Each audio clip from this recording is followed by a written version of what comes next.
morning, friends. It is a pleasure to welcome you all. Before I speak, it is my duty to explain to you even the name of the institute, why it is called Planning and Management. When we call it planning, we don't mean planning at the factory level, which is taught in every other institute. We teach that also.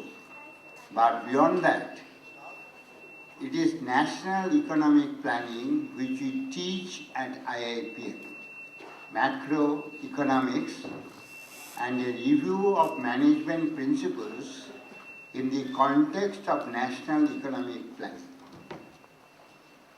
And we teach that so that our managers, when they work in their organization, they not only try to maximize the growth of their own organization, but also they try to coordinate the activities of their own organization with the national economic parameters so that the growth of the country as a whole is maximized. When we say that the growth of the country as a whole is maximized, then let us not forget what we mean by the country. Country does not consist of the 20% top, upper middle class and rich population. The country consists of the 80% at the bottom. Unless we take care of the 80% at the bottom, we have not created the purchasing power which is required to sell whatever we produce as per our potentiality. We can always produce less than potentiality. We can cater to the upper middle class and thereby deprive the people at the bottom of their right to live in dignity. This is what we have done in the last more than 63 years since independence.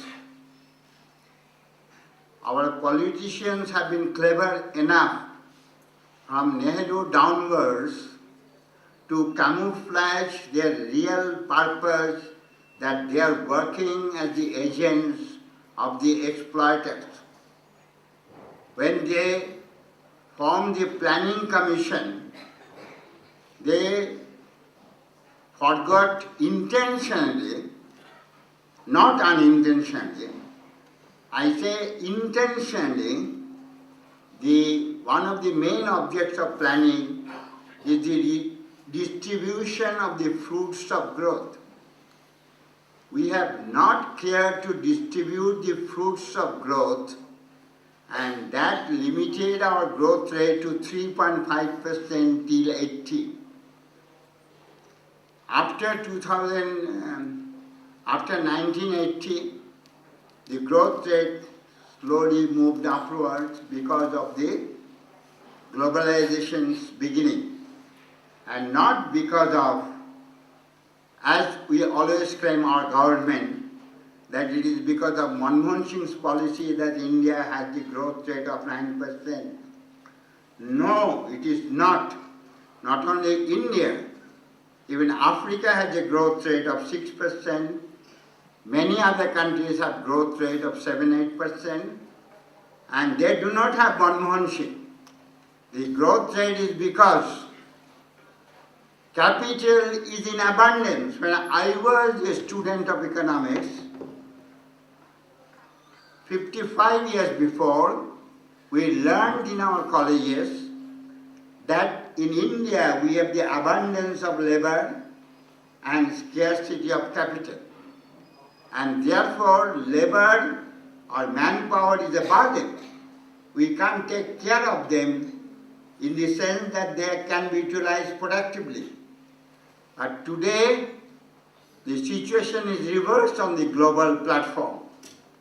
Capital is available in the developed countries and they do not know how to make use of it because their market is saturated with all the consumer goods that the technology produces.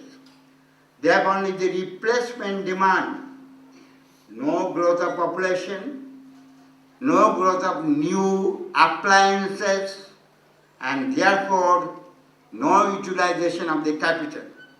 It is so much in abundance that even an institute like us, you could get a $3 million loan from Brussels Bank at 4.08%.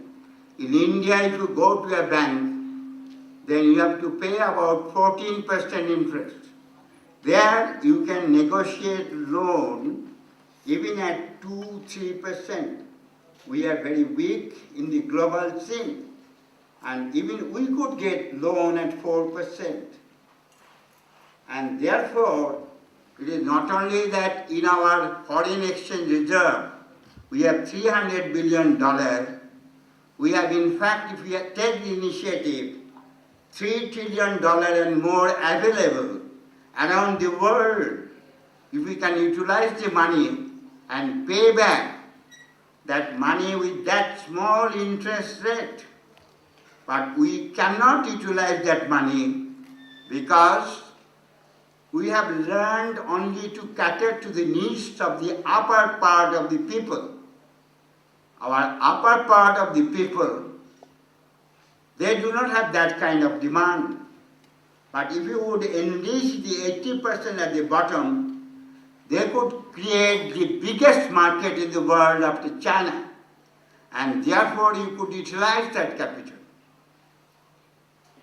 And you cannot, and therefore you keep $300 billion in reserve and keep it in turn in the American Treasury at 1.5% interest. A shame for an economist who claims to be one of the talented economists and is our Prime Minister. A shame for India that we earn money, we can't utilize inside the country, and we give it back to American Treasury at 1.5%. But the inflation in America is also around 2%. That means every year we are losing 1% of that money. And think of it if we could utilize it, and more from outside. We don't need 300 billion to keep in reserve for any emergency. Normally a country keeps in reserve about 10% of the foreign trade money that is required, and hardly 30 billion. And for any emergent one needs all of a sudden another 30 billion. You could keep in reserve only 60 billion and that would suffice. Most of the countries around the world, they don't have even 60 billion in their reserve. And we are keeping 300 billion in their reserve because our brain power of the politicians do not know how to utilize it, because they are not committed to the people. If they would be committed to the people, they would know the potential huge demand in the country. They have also decided to strike in the public sector in a larger sense.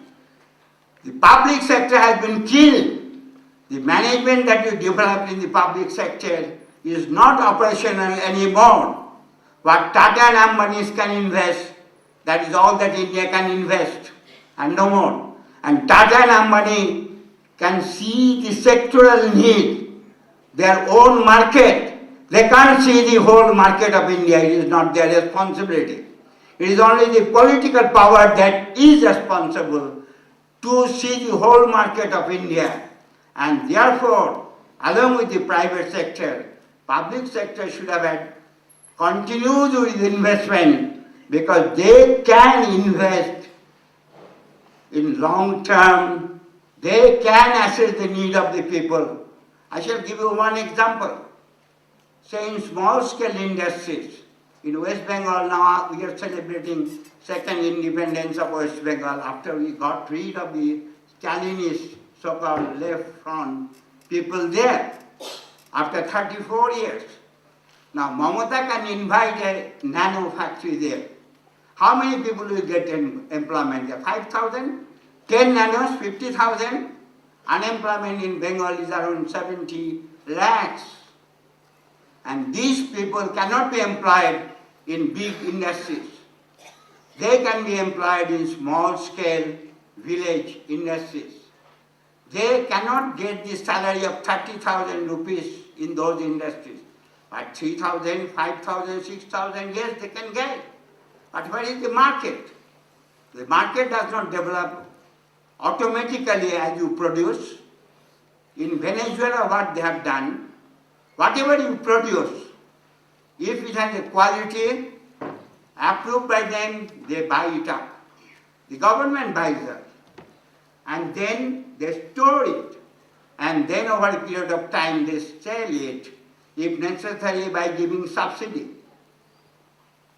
And that means all the products that are produced, whether at subsidized rate or sometimes with profit, they can be sold. And this means if people at the bottom, they produce billions of dollars, they can produce because they can sell. You don't produce anything unless you can sell. In India, the potential of selling is not there because the people at the bottom do not have the purchasing power. And unless you take care of the people at the bottom, unless you distribute the purchasing power for the people, you cannot utilize the potential growth rate.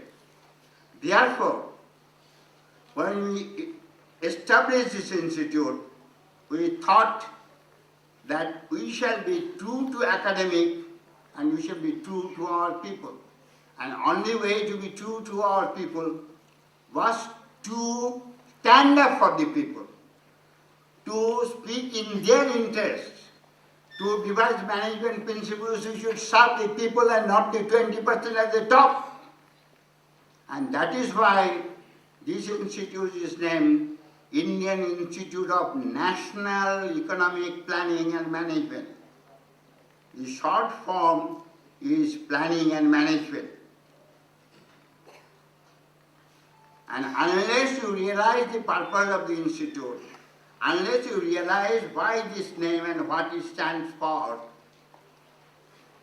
you will not realize in what way the intellectual capital which comes from this institute has today been ranked as number one. It took 30 years, but we have established that of all management institutes, in terms of intellectual capital, we are number one. This has been acknowledged, but sorry to say,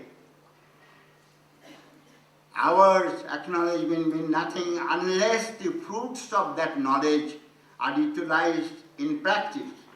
And that is not utilized because our politicians are agents of not only of capitalism but of crony capitalism, the worst form of capitalism.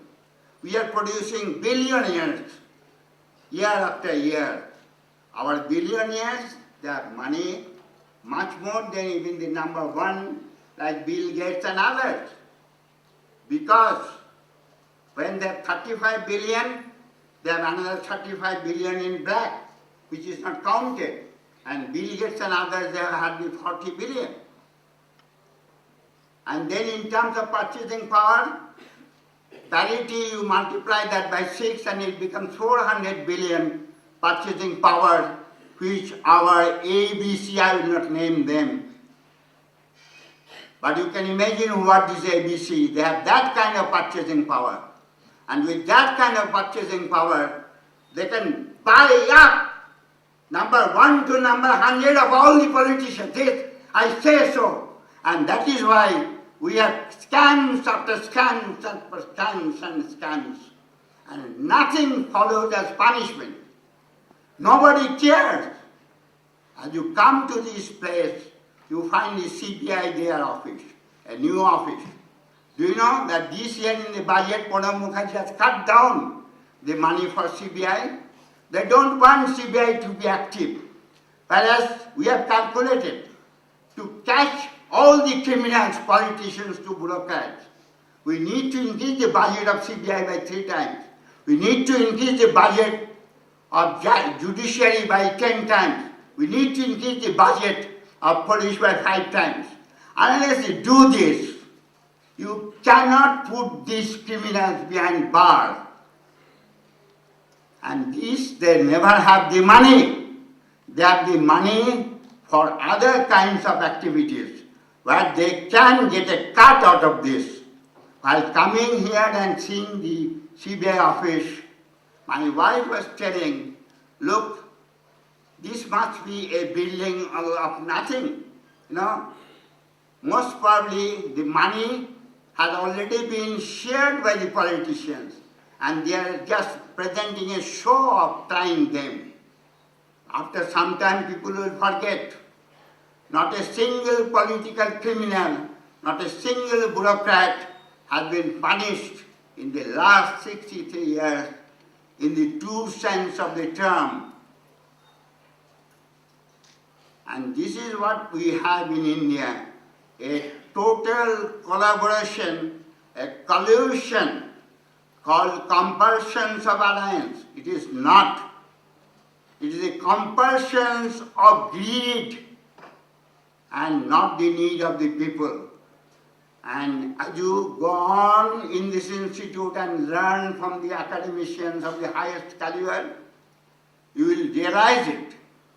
And it is our privilege to impart you the true education. Friends, let me tell you, as we look at education and as an educationist, I must tell that whatever skill and whatever knowledge you acquire even at this institute, you are not educated unless you know to share it with your neighbors, unless you know to share it with the neighboring countries, unless you know to give to others. A truly educated man is not, he does not live for satisfying his greed. He lives after satisfying his need for others. And we want you to be educated in that sense. We want that when you grow up, if political parameters change and you have a scope to decide the politics of the country, you stand for not 1% of the Indian national economy to be distributed to others, which UNO demands, and not a single developed country except Sweden gives it, America gives only 0.3%. You will stand for giving 10%, if not 16% of your GDP for others, so that you can bring up other countries like Africa at par with you. And if you give 16% to other countries, you must also, before that, have taken care of your people so that they live in dignity and not at the subhuman level. You must do it. You must know to give it to the people at the bottom. You must know to give it to the people around who are living in misery. Don't be proud that you will be a member of the Security Council today or tomorrow.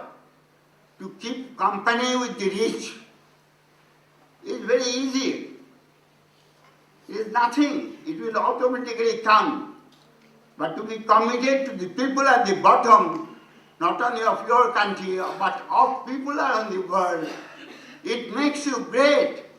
And you must strive for that kind of a greatness. India stands for it.